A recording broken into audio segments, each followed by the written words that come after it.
참 전쟁이 끝이 나질 않네요. 우크라이나에서 전쟁이 발발한 지 벌써 2달이 넘어가고 있는데 여전히 많은 사람들이 고통 중에 있습니다. 사실 그 전쟁을 하더라도 이 국제법에는 명확하게 그 민간 시설과 또 민간인에 대한 어떤 폭격들을 금지하고 있죠.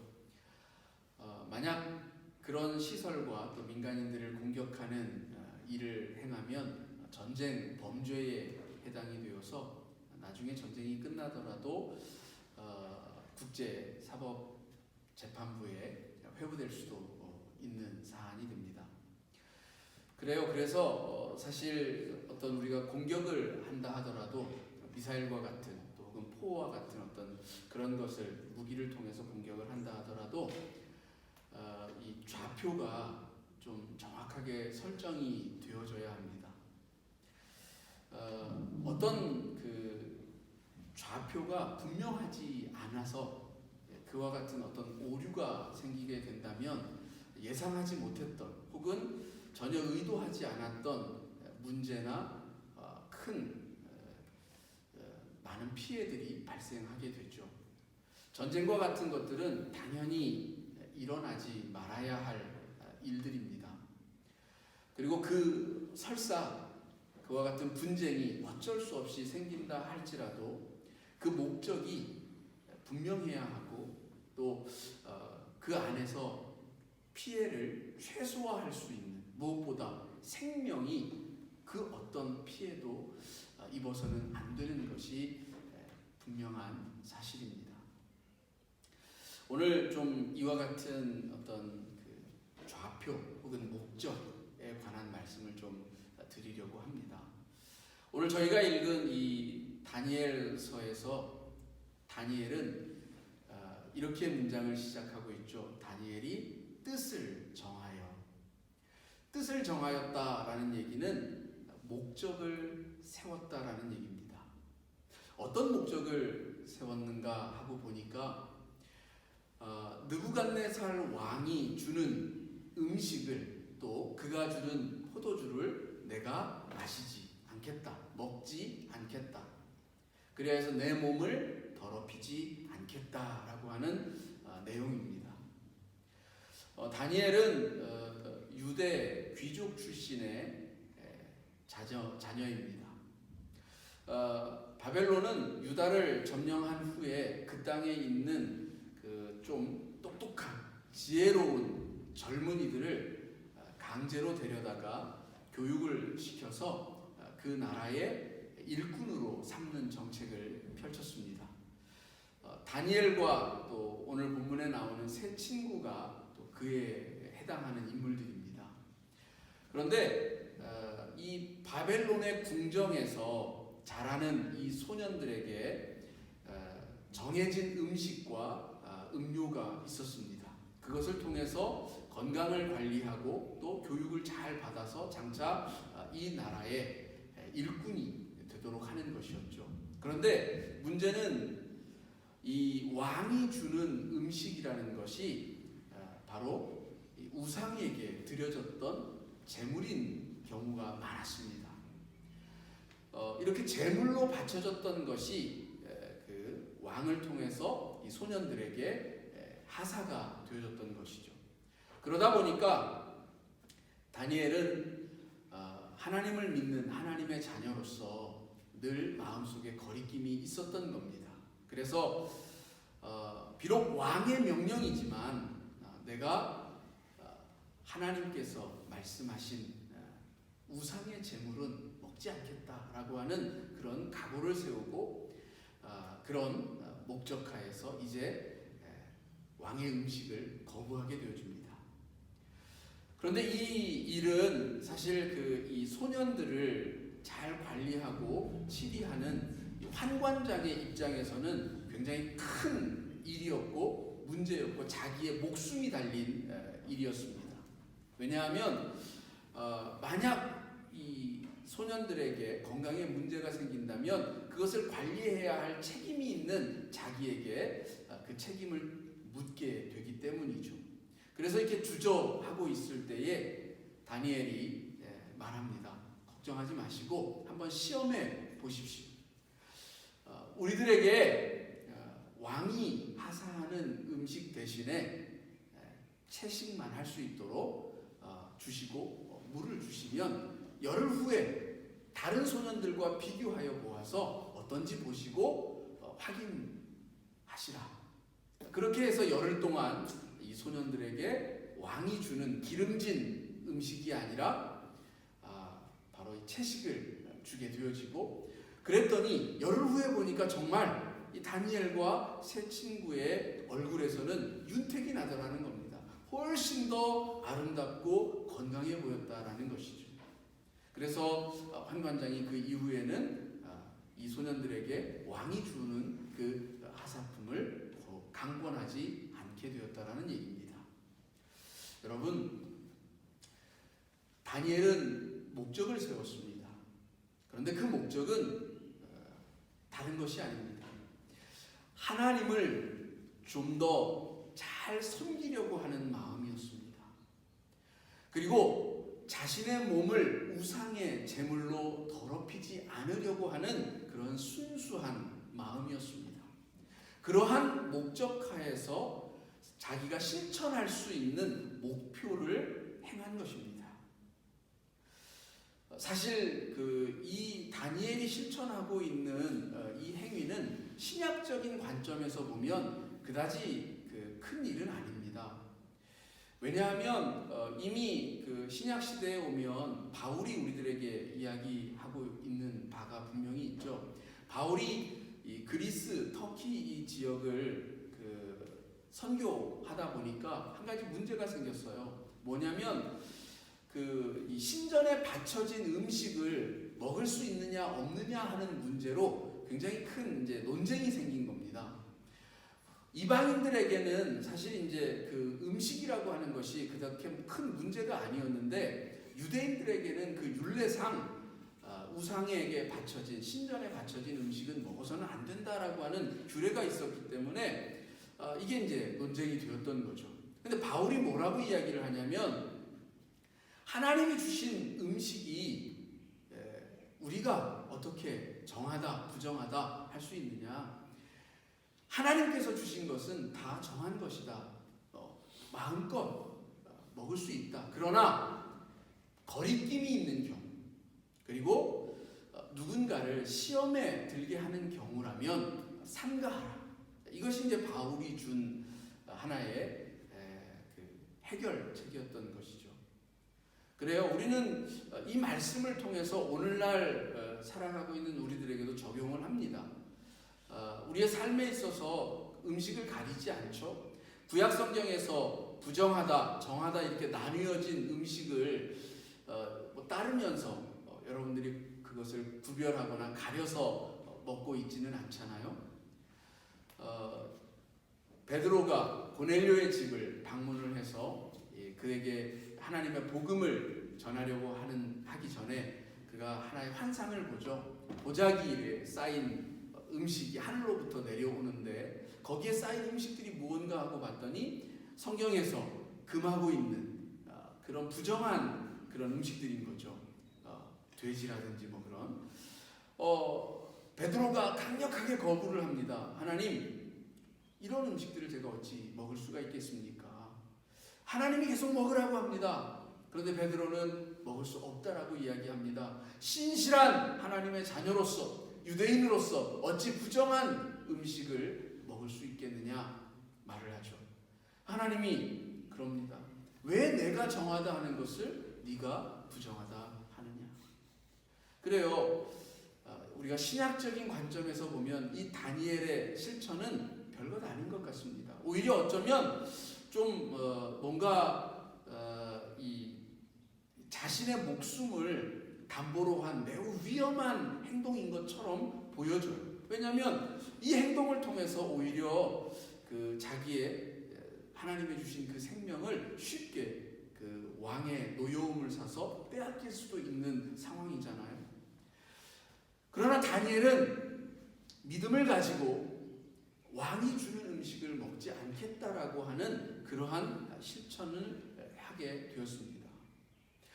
여러분, 여기에서 어떤 말씀하고자 하는 분명한 것은 우리들이 어떤 목적을 세우고 또 그 목적에 따른 어떤 목표를 단계와 과정을 밟아가기 위한 어떤 계획을 세웠을 때에 그것이 선하고 그것이 의롭고 또 그것이 바람직하다라고 할 때에는 분명 하나님의 도우심이 있을 줄로 믿습니다. 그의 순수한 마음이 하나님께 드려지고 하나님이 그것을 알아주실 줄로 믿습니다. 여기 오늘 본문에 보니까 이 다니엘이 환관장으로부터 은혜를 입었더라 이렇게 말을 하고 있습니다. 믿음으로 한 행위였어요. 자신이 어떻게 될 줄 몰라요. 정말 채식만 하였을 때에, 왕의 음식을 거부하였을 때에 자신의 얼굴빛이, 낯빛이 조금이라도 예전에 비교해서 퇴색이 되어지거나 남들이 보기에 야위였거나 한다면 분명 왕의 노여움을 살 것이 분명했습니다. 그렇게 될지 어떻게 될지 아무도 알지 못해요. 그럼에도 불구하고 다니엘은 하나님을 온전히 섬기고 하나님께 온전히 자기를 드리겠다라고 하는 이 순수한 마음으로 자신이 할 수 있는 실천적 행위를 지금 하고 있는 것입니다. 인생을 살아가면 우리는 각각 자기 나름의 인생의 계획들을 세우게 되죠. 이 나이쯤 되면 이러한 것들을 이루고 또 그보다 좀 더 나이가 들면 이런 것들을 하리라 하는 나름의 계획을 세우고 또 그러한 계획 속에서 꿈을 이루어가는 과정들을 한 단계 한 단계 밟아갑니다. 중요한 것은 우리가 그것이 제대로 된 목적, 제대로 된 좌표, 그것이 분명해야 한다는 것입니다. 만일 좌표가 분명하지 않고 명확하지 않으면 흔들릴 수 있어요. 오폭이 될 수 있다는 얘기죠. 잘못된 곳에, 엉뚱한 곳에 폭탄이 떨어지면 수많은 안타까운 인명의 피해가 생겨납니다. 마찬가지로 우리의 삶이 분명한 관역이 온전하게 제대로 나아가지 않으면 우리는 엉뚱한 길에서 헤매일 수 있고 또 그로 인하여서 우리의 삶이 어딘가 불안하게 될 수밖에 없다라는 것입니다. 우리의 육신의 삶을 위하여서도 나름의 그러한 목적과 또 그것을 이루기 위한 목표와 행동과 실천이 필요한데 그렇다면 우리는 우리의 영적인 삶을 위하여서는 어떤 모습을 하고 있습니까? 우리의 영적인 삶에도 분명한 목적이 있어야 합니다. 우리의 하나님 앞에 살아가기 위한 이 삶 속에도 분명한 목적, 선한 목적, 그래요. 목적을 세우더라도 어떤 이들은 악한 마음으로 목적을 세우는 경우가 있습니다. 악한 뜻을 세우고 그 뜻을 실현하여서 자기의 유익을 삼으려고 하는 그런 계획들을 실천하는 사람들이 있습니다. 그런 것을 두고 우리는 옳다라고 말하지 않습니다. 그런 것을 두고 우리가 부럽다라고 말하지 않습니다. 하나님을 믿는 자녀라면 무엇보다도 하나님의 뜻에 합당한 목적을 세워야 할 줄로 믿습니다. 하나님께서 말씀하시고 하나님께서 우리들에게 살라 하시는 그러한 인생의 목적을 세울 수 있는 저와 여러분이 되어야 할 줄로 믿습니다. 그것은 분명 선한 것이어야 합니다. 그것은 분명 하나님의 의를 쫓는 것이어야 할 줄로 믿습니다. 어떠한 부정도 또 우리의 삶에 있어서 악이라고 하는 죄라고 하는 그러한 것들이 우리를 집어삼키지 않는 그러한 것이 되어야 할 줄로 믿습니다. 나의 욕심, 나의 탐심, 나의 이기적인 그런 마음들로 점철되어진 그러한 목적이 되어서는 안 될 줄로 믿습니다. 저와 여러분이 바라보고 나아가야 할 그 방향, 그것은 하나님의 선하신 뜻을 쫓는 것이어야 할 줄로 믿습니다. 이 방향이, 이 목적이 분명할 때에 그 목표도, 그 세세한 과정도 우리는 좀 더 옳은 길을 살아갈 수 있는 것입니다. 내 목적 자체가 엉뚱한 곳에 가 있는데 목표가 지금 실천하는 당장의 삶이 올바로 갈 리가 만무한 거죠. 애초부터 방향을 잘못 설정했다라는 겁니다. 애초부터 전혀 엉뚱한 곳을 향하고 있으면 그렇게 될 수밖에 없다라는 거예요.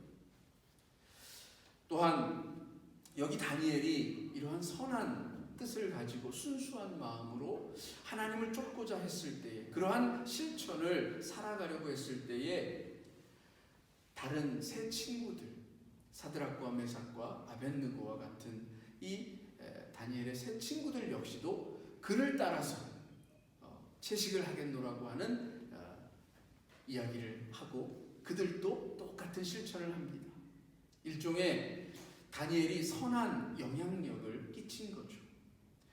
오늘 우리가 좀 더 올바른 목적을 가지고 하루하루의 삶을 살아가게 되어진다면 이것이 단순히 우리 한 사람의 삶으로 그쳐지지 않는다라는 겁니다. 나의 거룩한 삶 하나가 다른 이에게 영향을 끼치고 그 사람도 하나님께로 돌아올 수 있는 그런 힘을, 능력을 발휘하게 되어진다는 것입니다. 구원이라고 하는 것, 복음을 전한다라고 하는 것, 우리가 입으로, 말로 전하는 것뿐만이 아니라 내 하나의 삶의 실천, 그 한 가지로도 우리는 많은 영향을 미칠 수가 있습니다. 여기 다니엘이 그러했습니다. 여러분, 우리가 하나님께 어떤 영적으로 정말 올바른, 하나님과 가까운 그런 삶을 살아간다라고 할 때에 그 삶의 실천이라고 하는 것이 거창한 것이 아니잖아요. 오늘 하루 말씀 한 구절을 내가 붙잡고 살아가는 것, 그것도 또한 오늘 하루의 아름다운 실천일 수가 있는 것입니다. 눈을 뜨고 침대 머리맡에 앉아서 기도하는 것, 묵상하는 것, 하루를 또 조용히 마감하면서 하나님 앞에 나아가 무릎 꿇는 것, 그런 것 하나하나가 작은 실천에 불과할지 모르겠지만 그것이 오늘 우리가 하나님 앞에서 똑바로 올바른 목적을 이루어가는 그런 삶의 아주 큰 화정들이라는 것, 이것은 분명하다는 겁니다. 여러분, 그러한 삶을 오늘 여기서 시작하실 수 있기를 원합니다. 이 다니엘은요, 한 가지를 더 목표로 삼고 실천을 하는데 6장에 가면 다니엘이 하루에 3번 하나님께 기도하기로 마음을 먹습니다. 이 다니엘을 시기한 바벨론의 많은 이 궁정의 사람들이 이런 조서를 왕으로부터 받아서 내리게 합니다. 즉, 그 어떤 누구에게도 왕에게 이 왕의 이름으로가 아닌 다른 신이나 다른 어떤 누구에게도 어떤 것을 구하지 않도록 그렇게 조서를 내리게 되죠. 근데 다니엘은 이미 하루에 3번 내가 하나님께 기도하리라 그렇게 마음을 먹었던지라 이것을 끝까지 실천합니다. 그런 조서가 내렸음에도 불구하고, 그리고 자신이 기도하는 모습을 누군가에게 발견이 되어지고 또 그것이 알려지게 되어지면 자기의 목숨이 위태롭게 되어진다는 것을 알매도 불구하고 그는 기도하기를 쉬지 않았다라는 거예요. 실제로 그는 사자굴에 던져지는 그런 신세가 되었습니다. 그래요, 때로는 어떤 목적을, 선한 목적, 정말 의로운 목적을 이루어가는 과정에는 어려움이 있습니다. 고난이 있습니다. 인내해야 할 순간들이 있다라는 거예요. 위기의 순간들이 있다라는 겁니다.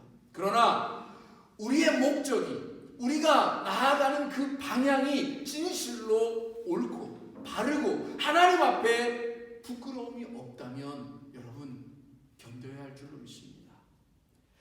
마침내 하나님께서 저 다니엘을 저 사자굴 속에서도 아무 해도 입지 않고 건지셨던 것처럼 분명 우리에게 승리를 약속하실 줄로 믿습니다. 오늘 우리가 걸어가는 삶의 목적, 그것을 다시 한번 돌아볼 수 있기를 원합니다. 오늘 어버이 주일인데요. 하나님의 말씀, 아까도 기도 중에도 언급을 했지만 부모를 공경하는 것이 약속 있는 첫 계명이라 했는데 우리의 여러 하나님을 섬기는 여러 모습들 가운데 우리 부모를 사랑하고 또 그 은혜를 늘 기억하면서 그 뜻을 이어가는 그런 작은 삶의 한 자락도 분명 하나님 보시기에 아름답고 선한 일인 줄로 믿습니다. 어쩌면 어려운 삶을 하나님이 우리들에게 결코 요구하지 않는 것 같습니다. 십자가의 길이 분명 어려워 보이는 것 같고 좁은 길임에는 분명해 보이는 것 같지만 그럼에도 불구하고 그것은 우리 주님이 말씀하시는 것처럼 쉽고 나의 멍에는 쉽다라고 했어요. 내가 너희에게 씌우는 나의 멍에는 쉽다. 왜냐? 단순하거든요. 선함을 쫓아 살아가는 삶은 단순해요. 이것저것 복잡하게 생각하지 않아도 돼요. 내 마음속에 이것이 옳다. 하나님이 나에게 주신 선한 양심, 정한 영을 쫓아 살아가는 그 마음을 쫓아 살아가는 그 삶은 단순합니다. 쉽습니다. 오늘 우리가 그 삶을 살아간다면 분명 우리의 목적은 흔들림 없이 거기에 있을 것이고 거기에 분명 언젠가 도달하여서 하나님 앞에 서게 되게 될 줄로 믿습니다. 그리고 하나님은 우리를 위하여 예비해 두신 아름다운 면류관을 우리들에게 허락하실 줄로 믿습니다. 복된 하나님의 자녀들이 다 되어지기를 기도합니다. 기도하시겠습니다.